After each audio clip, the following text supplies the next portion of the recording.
Assalamualaikum warahmatullahi wabarakatuh. Kami, mahasiswa dari Sekolah Tinggi Agama Islam Aulia Ur-Rasyidin Tembilahan, Program Studi Pendidikan Islam Anak Usia Dini Semester 2A. Video ini kami buat untuk memenuhi tugas mata kuliah Bimbingan Konseling dan Anak Berkebutuhan Khusus dengan dosen pengampu Ibu Sutrianingrum, SPSI, MPSI, Psikolog. Dengan judul materi Mengenal Anak Tunarungu.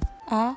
Pengertian anak tunarungu. Secara umum, anak tunarungu dapat diartikan sebagai anak yang dimungkinkan kurang dengar atau tidak dapat mendengar sama sekali. Ketunarunguan adalah seseorang yang mengalami gangguan pendengaran yang meliputi seluruh gradasi ringan, sedang, dan sangat berat. B. Klasifikasi anak tunarungu. Kondisi tingkat kehilangan pendengaran yang biasanya ditunjukkan dengan satuan desibel. Klasifikasi tunarungu dapat dibedakan menjadi beberapa macam. 1. Kondisi tunarungu sangat ringan dengan desibel 27 sampai dengan 40. Anak tunarungu dengan kondisi ini tergolong dalam kategori masih mendengar suara, hanya saja dalam jarak dekat. 2. Kondisi tunarungu ringan dengan desibel 41 sampai 55. Anak yang mengalami tunarungu pada tingkat ini hanya mampu mengerti percakapan dalam jarak 3 kaki dan harus berhadap-hadapan. Ia juga sudah membutuhkan alat bantu dengar dan terapi wicara. 3. Kondisi tunarungu sedang dengan desibel 50 sampai 76.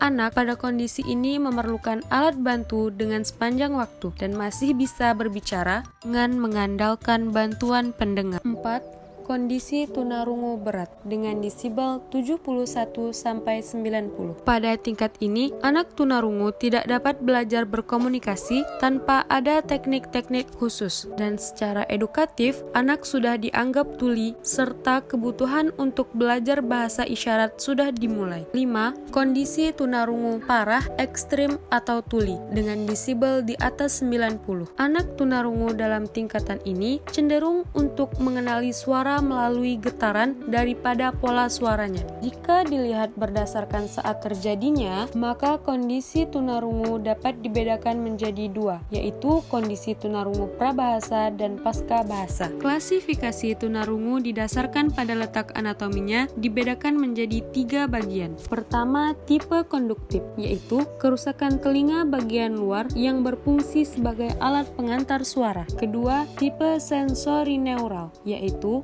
tunarungu yang disebabkan oleh rusaknya saraf pendengaran. Ketiga, tipe gabungan dari keduanya, yaitu rusaknya pendengaran bagian luar dan saraf pendengarannya. C. Karakteristik anak tunarungu. Anak tunarungu mempunyai beberapa karakteristik, terutama keterbatasan kosakata, sehingga ia kesulitan berkomunikasi dengan orang lain. Anak tunarungu biasanya juga mengalami masalah dalam artikulasi. Namun, hal itu dapat diatasi dengan metode drill, yaitu anak melakukan latihan mengucapkan kata-kata secara berulang. D.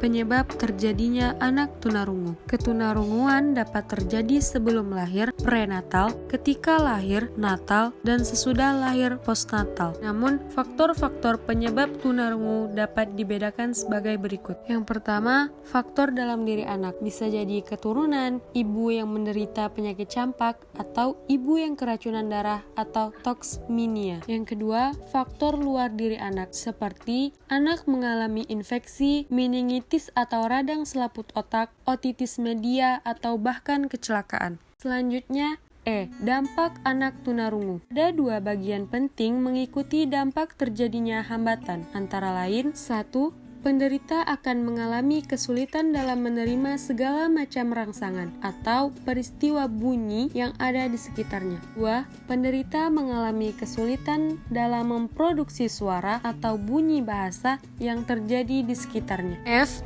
Intervensi anak tunarungu. Pada anak berkebutuhan khusus tunarungu, gangguan pendengaran dapat dikurangi dengan memanfaatkan sisa pendengaran dan menggunakan alat bantu dengar. Selain itu, anak tunarungu juga perlu mendapatkan terapi wicara untuk memperbaiki gangguan berbicara, berbahasa, dan gangguan menelan. Ada beberapa metode terapi wicara untuk anak tunarungu. Di antaranya, pertama metode lips reading atau membaca ujaran. Penekanannya pada kemampuan anak yang harus bisa menangkap suara atau bunyi serta membaca gerakan bibir lawan bicaranya. 2. Metode oral. Metode ini melatih anak tunarungu agar bisa berkomunikasi secara lisan dengan lingkungan atau orang yang bisa mendengar. 3. Metode manual. Metode ini melatih atau mengajar anak tunarungu untuk berkomunikasi dengan menggunakan bahasa isyarat yaitu ejaan jari. Keempat, metode AVT, Auditory Visual Therapy. Metode ini adalah perpaduan antara suara, bahasa bibir, dan mimik muka. Dengan tujuan, suara diharapkan bisa mengoptimalkan sisa pendengaran dan dengan membaca mimik serta bahasa bibir, diharapkan anak mudah memahami kata yang diucapkan secara visual. 1. Bagian 1. Mengenal konsep bahasa. Pengenalan konsep bahasa yang tepat sesuai dengan perkembangan usianya. A. Usia 0 sampai 6 tahun. Konsep bahasa untuk anak tunarungu pada usia ini menitik beratkan pada pengenalan bahasa isyarat, angka dan huruf. B. Usia 6 sampai 10 tahun. Pada usia ini mulai dikenalkan pada konsep kata-kata dasar yang menggunakan gambar tunggal yang mempresentasikan satu kata. C. Usia 10 sampai 12 tahun. Penekanan bahasa pada anak usia ini adalah pada produksi kalimat dengan menggunakan susunan bahasa Indonesia yang benar. D. Usia 12 sampai 16 tahun. Anak tunarungu pada usia ini belajar berbahasa melalui pengalaman sendiri, juga mempunyai perbendaharaan kosakata yang cukup banyak dan mampu memahami kalimat dalam sebuah paragraf. E. Usia 16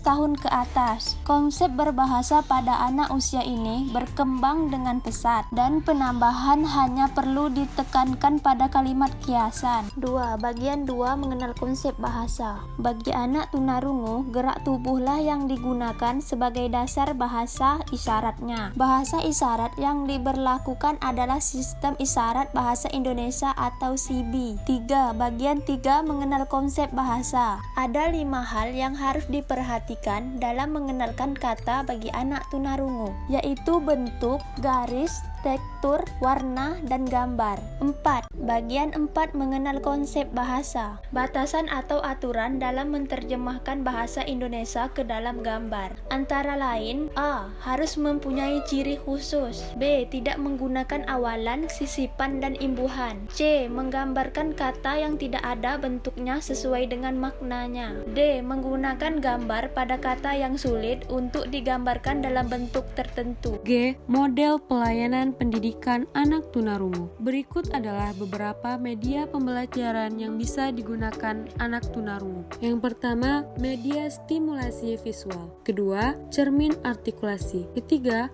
menggunakan benda asli atau tiruan. Keempat, media gambar. Kelima, bias kata atau kolom kata. Keenam, media stimulasi auditoris. 7, speeches trainer. 8, alat musik. 9, tape recorder. 10, suara alam, binatang, atau suara yang dibuat oleh manusia atau sound system. H, peran bimbingan konseling bagi anak tunarungu. Beberapa bentuk bimbingan dan pelayanan bagi anak tunarungu sebagai berikut. Pertama, full inclusion atau integritas penuh melalui program mentoring. Maksudnya ialah semua siswa diberikan program pendidikan yang layak, yang direfleksikan pada kemampuan dan kebutuhan siswa untuk meningkatkan keberhasilan. Tujuannya adalah meningkatkan kompetensi anak tunarungu dalam hubungan dengan teman sebayanya. 2. Libatkan orang tua dalam bimbingan intervensi optimalisasi kemandirian anak tunarungu. Salah satu upaya yang menentukan keberhasilan pendidikan anak tunarungu adalah adanya pengertian dari orang tua atau keluarga. Orang tua juga hendaknya memahami kebutuhan dan keadaan anaknya.